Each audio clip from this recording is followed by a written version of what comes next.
salve, salve, Jogo Aberto no ar. Bom dia, Dani. Bom dia, Dudu. Bom dia, gente. Hoje, segunda-feira, 14 de outubro. Vamos começar o programa falando sobre a Academia Brasileira de Educação Física. O presidente da Federação Internacional de Educação Física, Almir Grum, passou por Manaus para divulgar e criar novos conceitos sobre a importância da presença da educação física nos meios acadêmicos.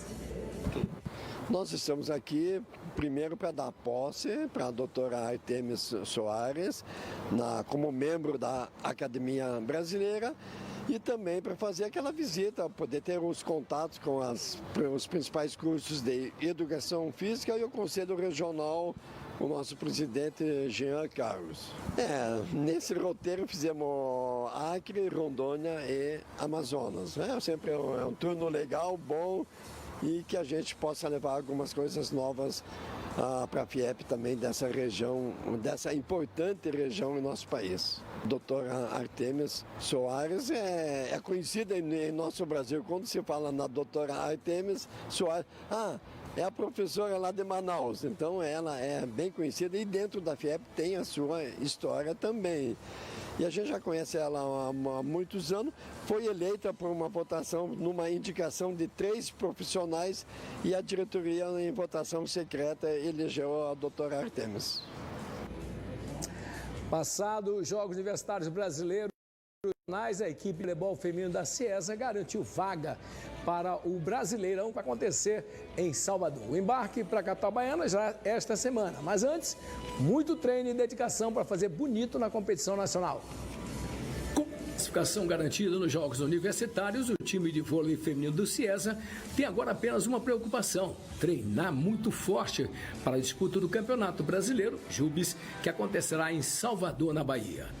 O embarque já será esta semana, mas o técnico Ângelo Nascimento quer aproveitar todo o tempo disponível para aprimorar os fundamentos das meninas amazonenses.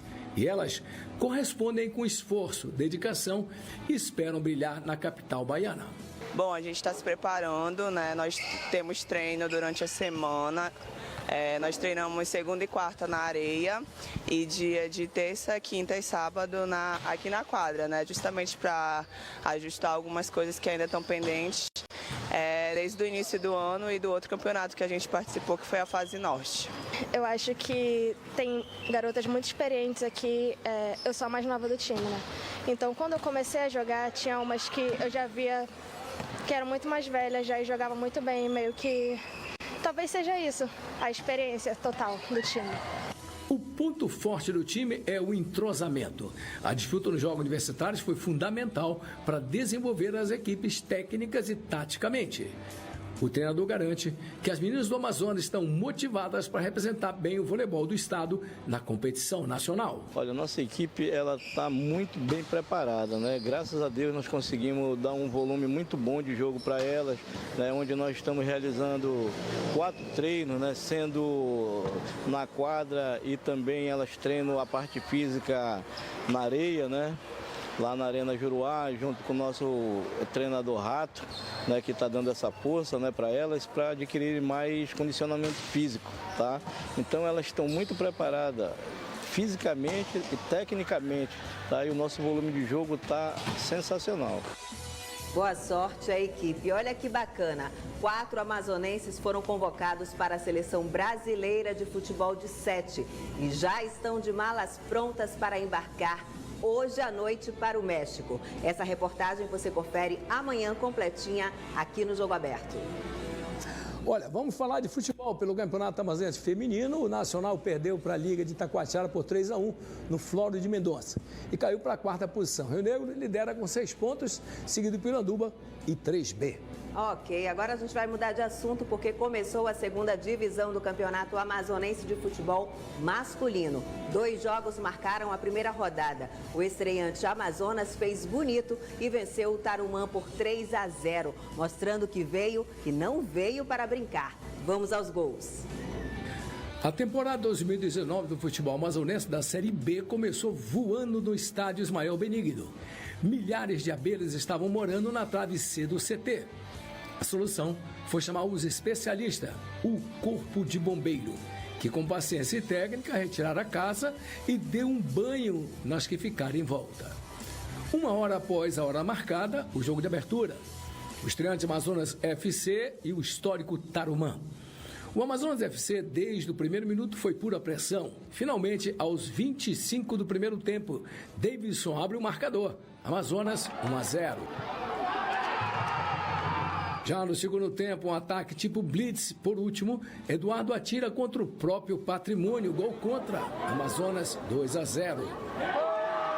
Ele, Jacques Chan, fecha o momento gol e faz o terceiro. Estava quase terminando quando uma briga no território ocorre no Estádio da Colina. Em uma súbita invasão de torcedores, provocando uma pancadaria generalizada naquele setor. Contornado o problema, as atenções voltaram para o jogo. E aí, o Amazonas administrou o jogo até o fim. Amazonas FC 3, Tarumã 0. Olha, esse jogo foi cheio de coisas inusitadas, né? Isso.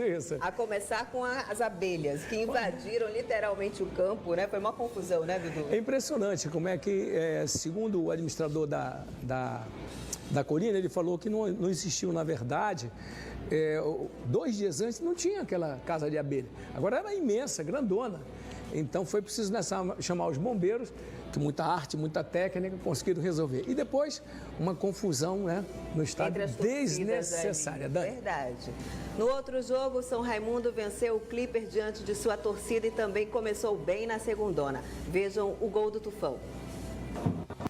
O segundo jogo da abertura trouxe o encontro entre o centenário São Raimundo e o tradicional Clipper. Jogo classe A na história do futebol amazonense.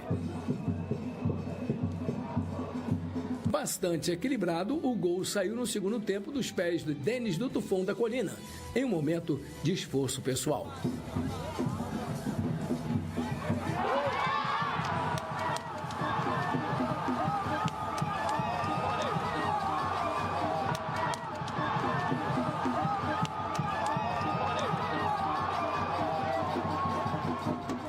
Final do jogo, São Raimundo 1, Clipper 0. Placar bem pequenininho, mas o São Raimundo cumpriu aí o seu dever, né? Pois é, na verdade o São Raimundo está com uma equipe muito bem montada, uma equipe muito boa, mas você não esquecer que o Clipper também está. O Clipper tem uma equipe difícil de ser vencida, viu? Uma equipe que mostrou muita força, muita garra, muitos atletas conscientes e competentes. Então esse campeonato está bastante equilibrado. Eu acho que continua dentro dos 3 que a gente disse aqui desde o início, a possibilidade de classificação. Vale a pena todo o sábado acompanhar o campeonato da Série B. Dani? É isso, você está convidado, viu? O programa de hoje fica por aqui. Amanhã a gente volta às 11h30. Por hoje é só, amanhã tem mais. Um abraço. Tchau.